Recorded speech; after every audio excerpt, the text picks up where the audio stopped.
Hello viewers. So today we will discuss on the concept of pranayama in the Hatha Yoga. Actually, we have already discussed the several useful things before this lecture. In our previous lectures, we have already discussed or understand the what is the exact method and what is the preparatory things before going into the advanced Hatha Yogic practices, because those practices or those things are very helpful for our understanding into the practices of Hatha Yoga. Otherwise, we will encounter with some harmful situations which will be harmful for our body and mind both.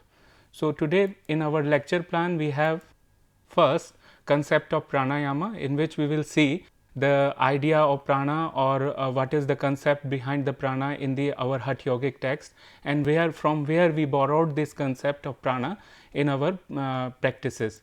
Second, we will see the concept and definition of prana in the different Hatha Yogic texts. In our previous lectures, we have only focused on Hatha Pradipika, but here we are going to focus on different Hatha Yogic texts, and we are assimilating all the concepts of Hatha Yogic techniques under one roof.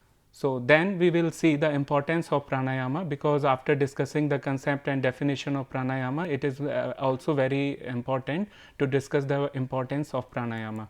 Then we will see the prerequisites of the pranayama. Before going into the practice or advanced approaches of pranayama, it is also very necessary to see the prerequisites or pre-informations about pranayama. So, first we are going to discuss here concept of prana. So, actually there is no exact translation of the term prana, but for our understanding we can say it cosmic energy or vital force. So, because there are so many Sanskrit terms and all those Sanskrit terms are experienced by our seers or yogis. So, that is why there is no exact translation or proper we can say for our communication we cannot understand them in a particular language as in English or as in Hindi. Even in Hindi we cannot understand them. So, that is why here the prana is a Sanskrit word, or to which we can closely say about cosmic energy or vital force. Now, it is stated in our holy Upanishads that prana is nothing but the extension of the ultimate reality. So, this reality is known as Brahma or Samvit in our ancient literature. So, wherever we see in our ancient literature, the ultimate reality is given a name, there is in the practical approaches as prana. So, for ultimate reality, if we really want to reach towards the ultimate reality, so we have to practice some pranic practices or pranic exercises. So, because that is said to be, prana is said to be the extension of that ultimate reality, as we can see in the Vedantic text that Brahma, the ultimate reality, is manifesting himself in the form of prana within the body of human beings.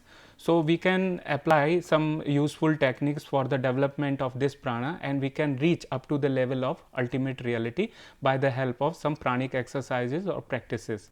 Now, according to our yogic test, this cosmic energy moves in our body in the form of air or vital force, and by the help of some yogic practices we can reach to the ultimate reality, which we already have discussed, that when we say prana, so prana is generally understood by the common beings as the moving force or moving air in within the body, but actually this is not only the moving air within the body, it is more than this. When we totally aware about this movement of air within the body, so we will see that there are certain more dimensions, there are several dimensions which are very higher than what we are seeing prana in our body, or what we are seeing or experiencing air in our body. So, this air is normally what we understand as just the vital force, but when we connect it to prana, so we will see that this is more extensive and more exhaustive treatment of our vital capacity or vital force into when we connect it to prana. Our ancient text describes the 5 types of prana in human body, and their movements into the different channels and the part of body is also very important part of our discussion in these texts. So, when we see the pranic movement in our body, so our seers or our yogis, those experience the movement of prana into the different angles and different part of body, they have observed and they have given a shape of all those prana, names of all those pranas, and also given the several parts or several movement channels of the prana in the body, within the body. So 5 pranas according to Hatha Yogic systems are, so these are not only discussed in the Hatha Yogic system, but in our Upanishads, but in our Vedic text, or we can see in our Puranic text, we can see the observations already done by our seers and yogis. They have given these names as it is. So Hatha Yogic texts also borrowed the same concept of prana or 5 types of vital movements in our body as we have seen in our Vedic text or Puranic text. So first is prana, another one is apana, third one udan, fourth one saman, and the fifth one is vyana. Now their movements into the different part of body, it is also very important to understand this the situations or the exact place of movement of these pranas within the body. So for this we can see that prana in this context does not refer to the cosmic prana, but when we say prana which is moving in our body, so it doesn't mean that we are relating it to the cosmic prana. So here we are not relating it to the cosmic prana, we are discussing here the 5 types of prana. So 5 types of prana means the 5 extension of that cosmic prana or that vital force within the body. So in this context it is just one part of the body, it is moving in the just one part of the body, governing the area between the larynx. Larynx is just behind our tongue and the top of the diaphragm. So we can see from here to this part, this prana moves and it is associated with the organs of respiration. So mostly we can see the associated organs of respirations is in between from here to there. So between the larynx and diaphragm we can see the movement, or we can experience the movement of prana. So it is also helpful for speech, and it is the force by which the breath is drawn inside. Next is apana. It is located below the navel region. So below the navel region we can experience the force of this type of prana, which is called as apana. So this energy is especially for the large intestine, kidney, anus and genitals. So it concerned with the expulsion of waste from the body. So when we excrete the waste from the body, so it is mainly associated with that function of the body. So mainly it regulates the lower limbs function in the body. So whenever we see that there is injury or there is some deficiency in our lower limbs, so according to Hatha Yoga or according to our yogic text, we can say there is a deficiency of apana air there. Now another prana is known as samana. It is located between the heart and the navel. So the region between the heart and the navel to which it is associated, and it activates and controls the digestive system. So mainly the digestive tract and digestive system is governed by this type of prana. It also gives the activation, or it also controls over the liver, intestine, pancreas, stomach and their respective secretions. So we can see and we can also experience the secretions which are occurring in the liver, intestine, pancreas or the stomach. So all these things are governed by samana prana. So now this samana prana, it also activates the heart and the circulatory system and is responsible for the assimilation and distribution of the nutrients in our body. So we can see the things which are associated with our circulatory system and the heart. So this is the governing prana. This is called as samana, which is the governing prana of all this system and which is responsible for the assimilation and distribution of nutrients in the different parts of our body. Now udana, this is also a very useful or important prana. It controls the areas of the body above the neck. So when we see that udana controls the region above the neck and activates all the sensory receptors such as eyes, nose, ears and thought and consciousness of the outer world, and would be responsible with we cannot hear, we cannot smell without the help of udana prana. So udana prana is very important and it is just associated with our sensory activities. All the sensory activities and all the conscious and unconscious activities are regulated by this prana. So this is very important prana. It also harmonizes and activates the limbs and all their associated muscles, ligaments, nerves and joints, as well as being responsible for the erect posture of the body. So when we see that if we are in a erect position, it means that our head, neck and all the spinal cord or backbone is in a straight way, and we are sitting straight, very straight. So it means that the responsible prana holding of responsible for this posture is called as Udana. So because of Udana, because of regulation of Udana, or because of we can say that the proper movement of Udana in our body, we are sitting straight. Now this is also a major prana which is known as Vyana. So Vyana pervades the whole body and regulating the controlling all the movements of the body.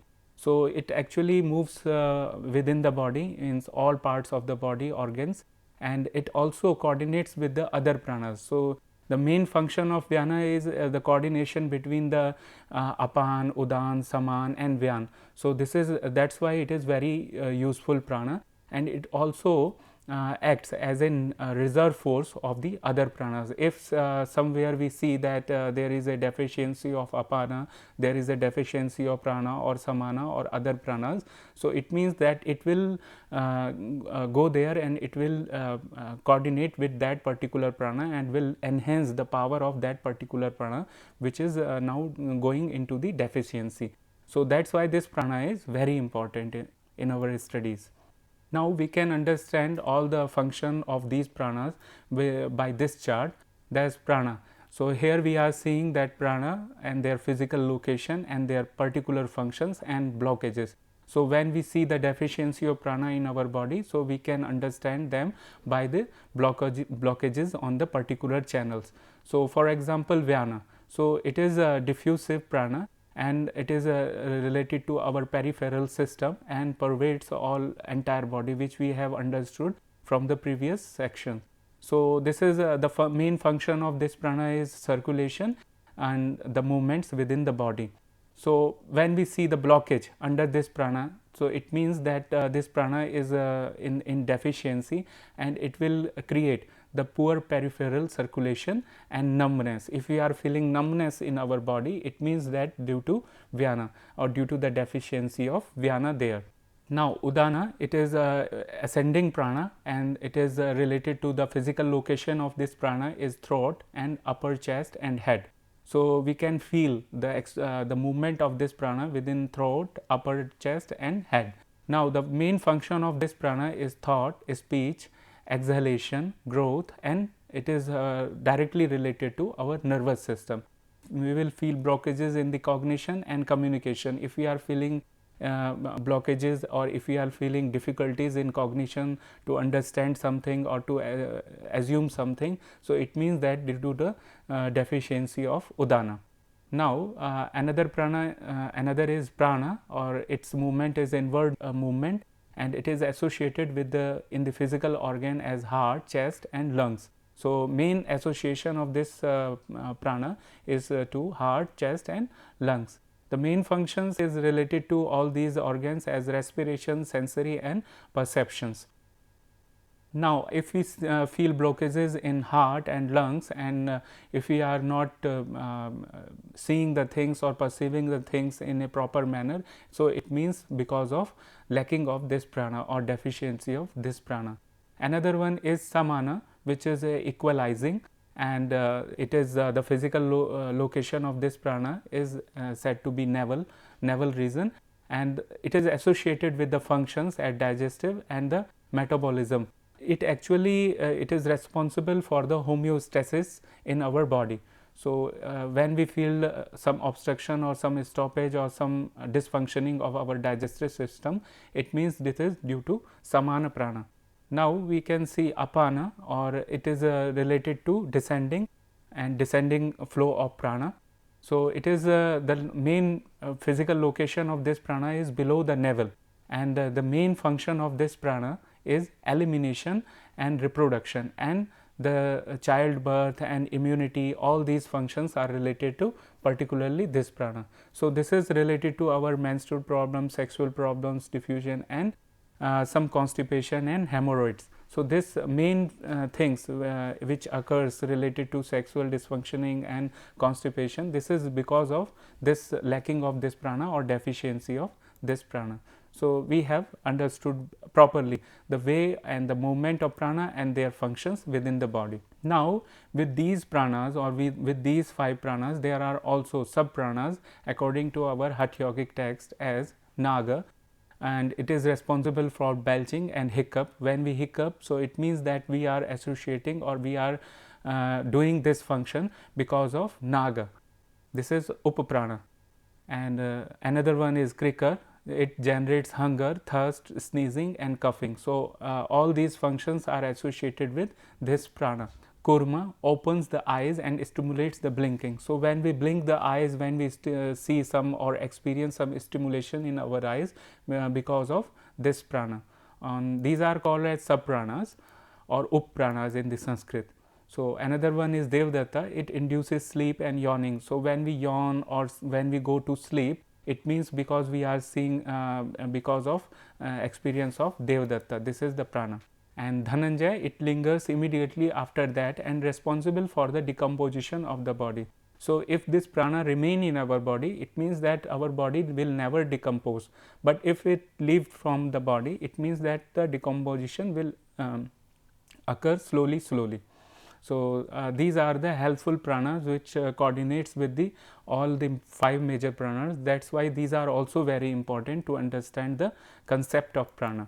Now actually all these observations about the movement of prana within the body have been made by our seers and yogis, because yogis have seen these functions or these movements within the body. So that's why they have given all this information for the common understanding of the other pupils. Those are going into the advanced practices or those are approaching and beginning the Hatha Yogic system or the yogic system.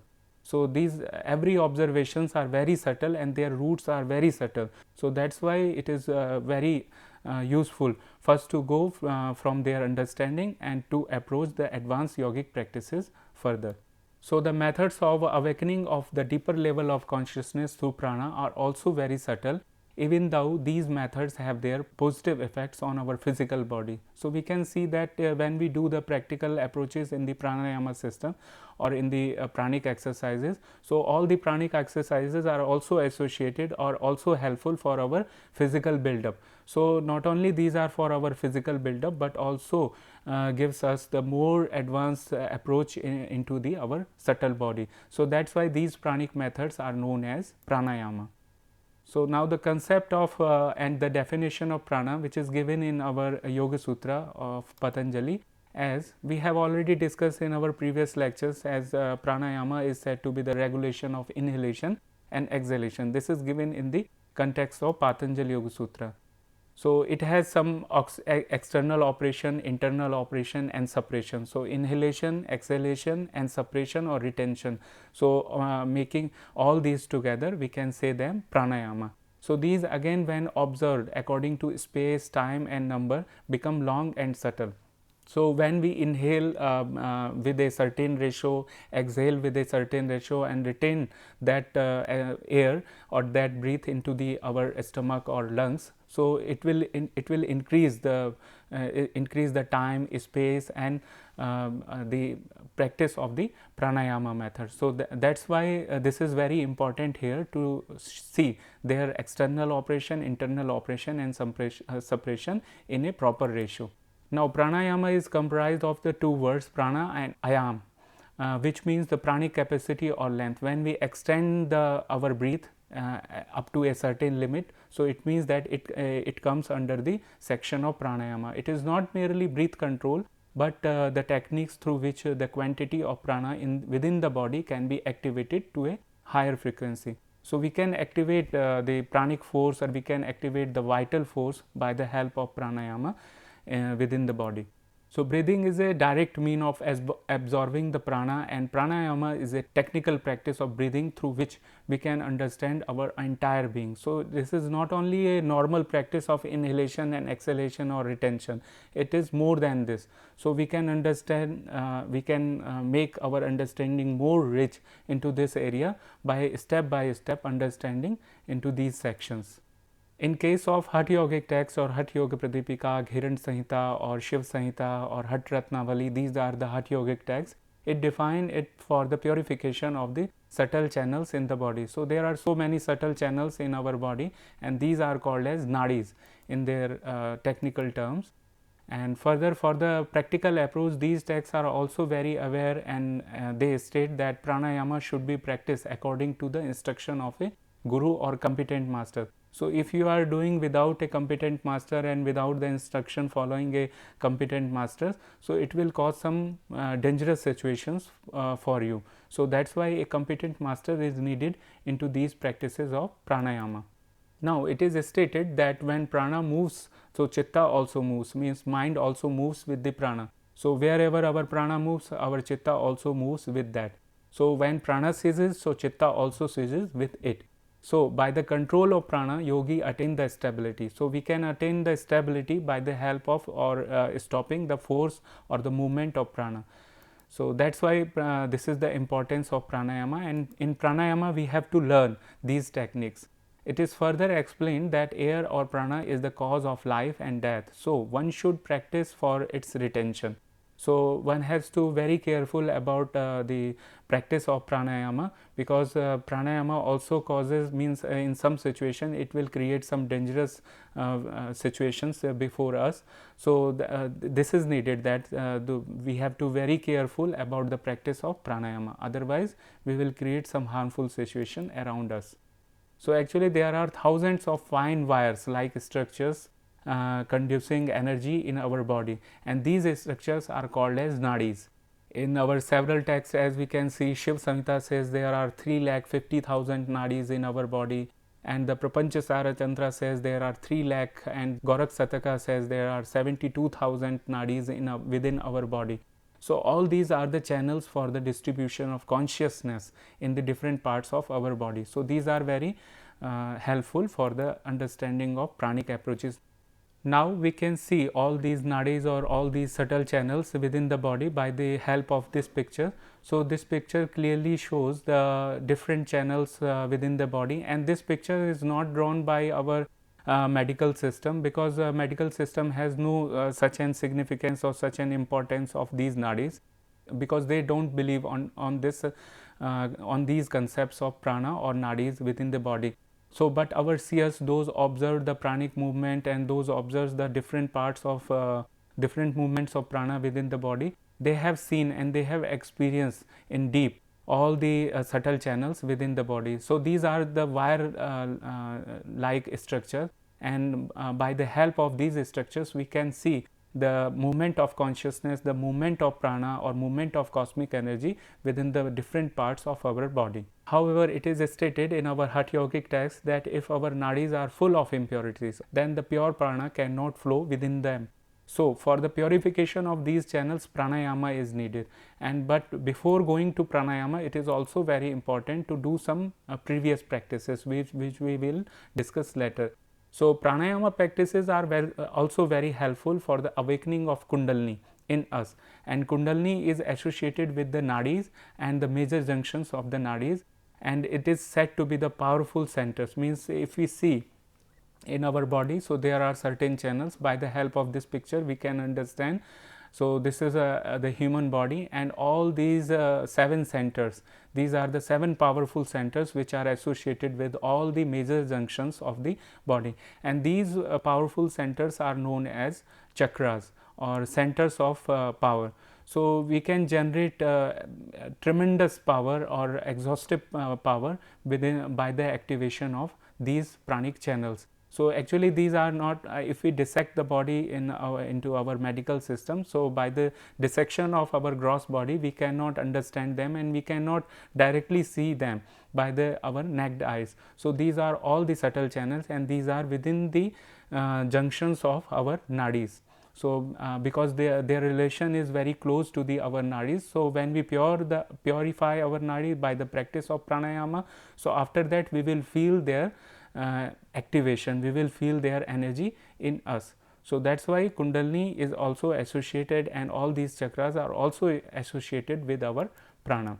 Before going into the practice of pranayama, one should go from a proper channel. as advised in the Hatha Yoga text. When we see our Hatha Yogic text, so there are a description of 6 cleansing practices, and before going to more advanced practices of pranayama, one should have to clarify, one should have to do or understand first these practices, and after that they can do the pranayama or pranic practices very easily or very comfortably. So, these are called as neti, dhoti, vasti, noli, tratak and kapalbhati. These are the technical terms given for these 6 cleansing systems. So, in our further lectures or advanced lectures, we will see them, explain them exhaustively. Now, the asanas importance is also very useful here, because the different body postures are also very useful for the pranic exercises. Before using a particular posture or stable posture, we cannot do further the advanced movements of pranic practices.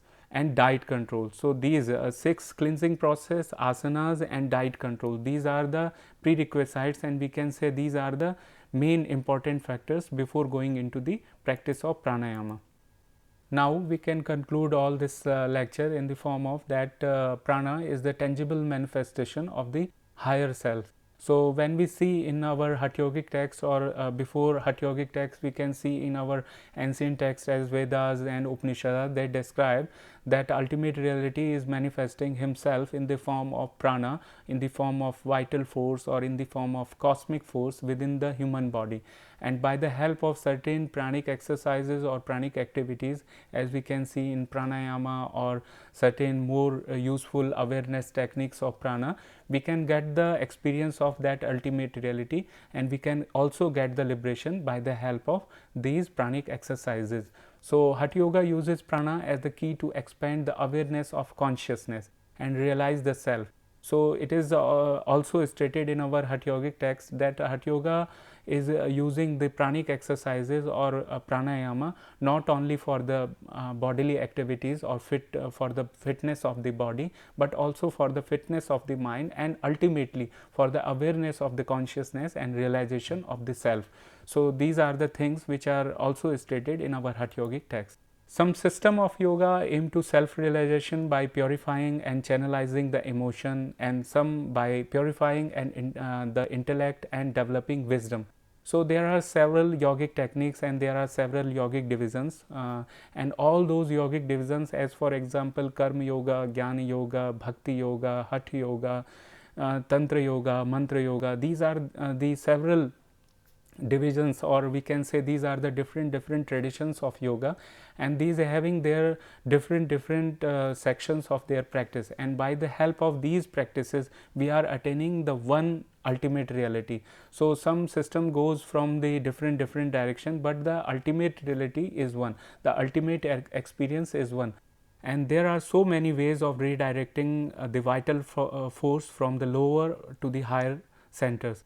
Now, we can see that there are so many traditions of yoga, and all these traditions or all these practices of yoga, they are approaching from the different direction to the same one ultimate reality. So, in the same way, we are seeing there is a difference between all these practices of yoga and the Hatha Yoga, because Hatha Yoga is approaching the ultimate reality in the form of the ultimate extension, which is given into our body by that ultimate reality, which is known as prana. And by the help of these pranic exercises, Hatha Yoga is also approaching the ultimate reality. So, this is the difference between the other yogic practices or yogic tradition and the Hatha Yoga system. Now, in our another lecture or our further lecture, we will see step by step the pranic exercises. As first we will discuss on the Nadi Shodhan pranayama, which is very helpful for before going into the other higher levels of pranic exercises. So, in our